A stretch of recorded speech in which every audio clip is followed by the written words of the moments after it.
COVID-19 Dishonorable Discharge Prevention Act. Before I get into this report, if this is your first time here at ICE Enterprises, subscribe down there below. Just hit that notification because you don't want to miss any of the new reports. Alright, so this report here comes from Forbes Breaking News.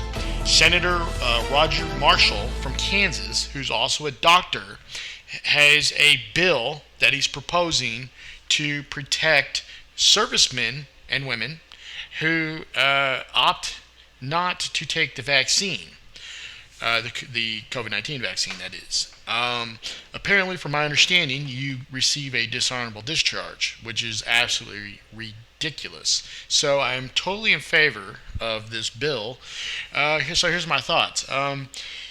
It should be if anything, it should be an honorable discharge, but at the very worst, it should be a general under honorable conditions discharge. So how it works in the military is that there's levels of discharge. The top being honorable, then what they have general under honorable conditions, then general discharge, then bad conduct discharge, and then finally dishonorable discharge. So servicemen who receive a dishonorable discharge really have to do something very bad, like murder, rape, and armed robbery, stuff like that. So, yeah, I totally support this bill. Check it out. Thank you, Mr. President. I come to the floor today in support of our men and women in uniform who put their lives on the line each day to defend our freedoms and our American way of life. Unfortunately, thousands of our heroes are about to lose those very freedoms that they have fought so hard to defend, as Joe Biden's vaccine mandate is threatening them with a dishonorable discharge should they choose to not get the COVID vaccine. Now, let me be clear, as a physician and a veteran, I'm confident the vaccine has saved countless lives, and I encourage every veteran, every American to consider and to discuss with their physician getting that vaccine.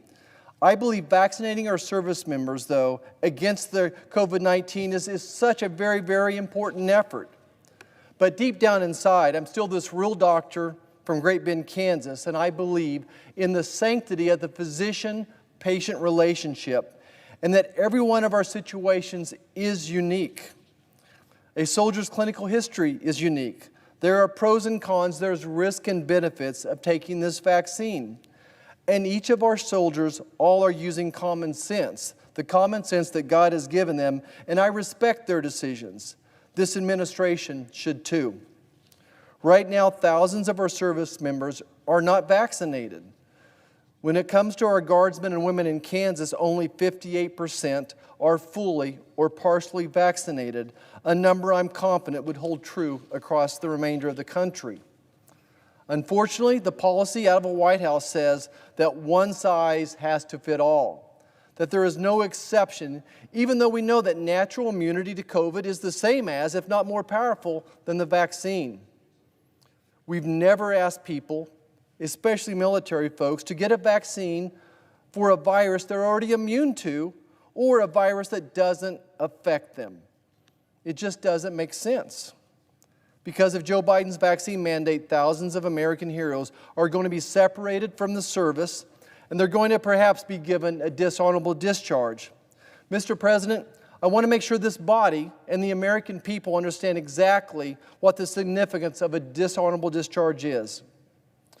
Soldiers will lose access to medical benefits from the VA.